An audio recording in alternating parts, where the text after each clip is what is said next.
Bienvenue dans Sabre au clair, le podcast qui vous plonge dans les 80 ans de la MGN à Melun. Une académie militaire au cœur de sa ville, innovante, rayonnant en France et à l'international, mais toujours attachée à ses traditions. À chaque épisode, plongez dans les récits de celles et ceux qui font vivre cette institution. Alors aujourd'hui, nous sommes avec le lieutenant-colonel Cédric, chef de la mission des actions nationales et internationales, qui va nous parler de l'évolution de l'école des officiers de la gendarmerie nationale vers l'Académie militaire de la gendarmerie nationale, un changement somme toute assez récent depuis le 1er septembre 2024, et nous parler aussi de la mission des actions nationales et internationales. Bonjour mon colonel. Bonjour. Alors est-ce que vous pourriez nous expliquer en quelques mots pourquoi ce changement de nom et en quoi il a consacré une évolution profonde de notre académie? Oui, en effet, l'école des officiers de la gendarmerie nationale forme depuis plusieurs décennies des officiers de la gendarmerie. On s'est rendu compte avec les années que cette école avait évolué. Il fallait tenir compte de cette évolution.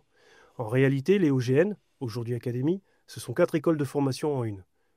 Premièrement, une école de formation initiale militaire, où nos élèves arrivent en première année.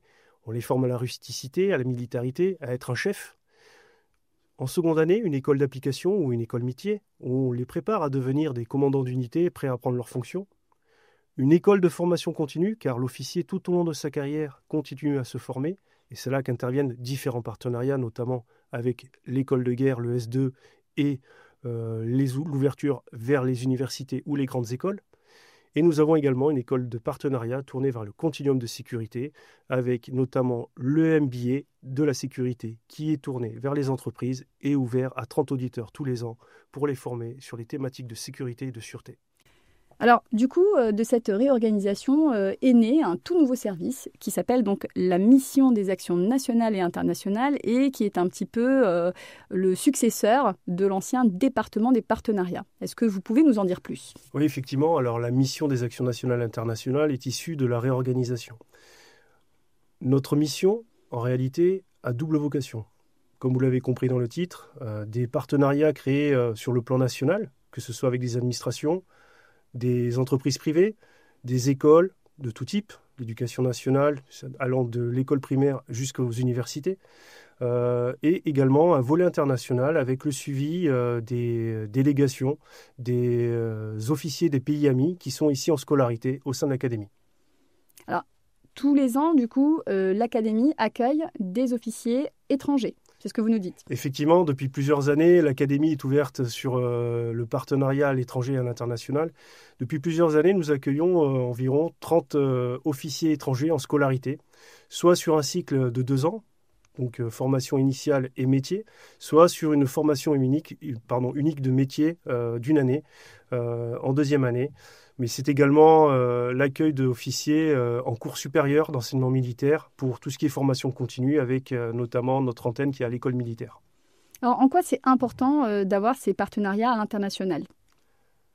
Les partenariats à l'international répondent à plusieurs objectifs, à la fois des ententes politiques, le fait d'une coopération internationale héritée de plusieurs années. Cela permet des échanges mutuels, cela permet de créer des liens, de tisser des affinités et de partager des connaissances. Voilà. Alors, du coup, je suppose que nous avons aussi des élèves qui se rendent à l'étranger, eux aussi ? Oui, nous avons des élèves qui partent à l'étranger et à ce titre, nous organisons ce que nous appelons les échanges intergrandes écoles, communément appelés EIGEF. Et typiquement, cette année, nous envoyons plusieurs délégations dans plusieurs pays, à savoir l'Espagne, l'Italie, la Jordanie, le Maroc, le Sénégal.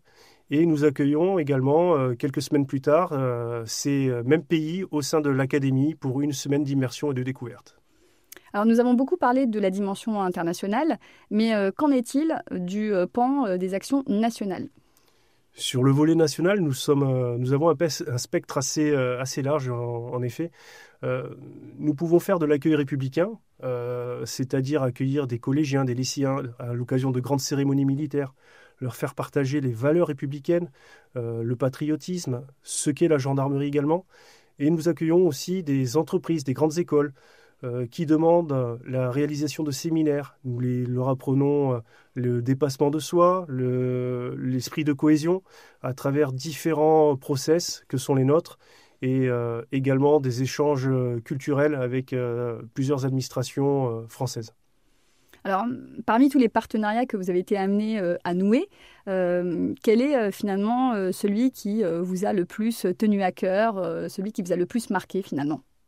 Alors, il y en a plusieurs, mais c'est vrai que dernièrement, nous avons renoué avec les jeunes et notamment les cadets de la gendarmerie.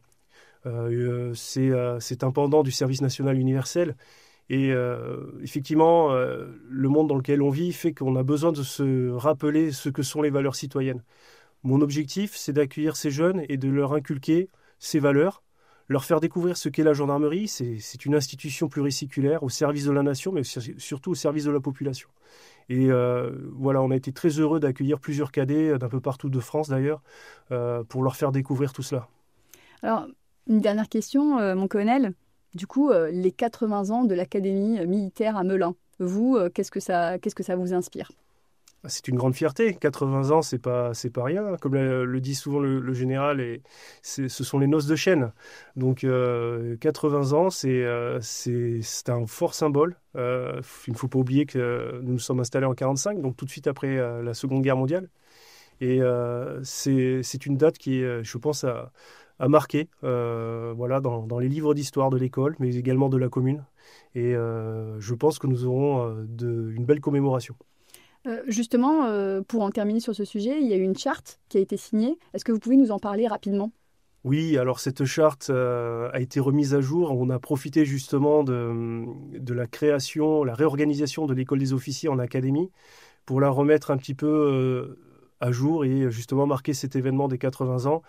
Cette charte, elle tisse des liens forts entre la ville et son académie. Et elle reconnaît l'académie comme quelque chose de très important pour les Meulonnais. Eh bien, merci beaucoup, mon colonel. Yes. Cet épisode touche à sa fin. Un grand merci à notre invité pour son témoignage. Merci à vous d'avoir écouté Sabre au clair, le podcast de l'AMGN. On se retrouve très vite pour le prochain épisode. D'ici là, restez à l'écoute et en attendant, Sabre au clair.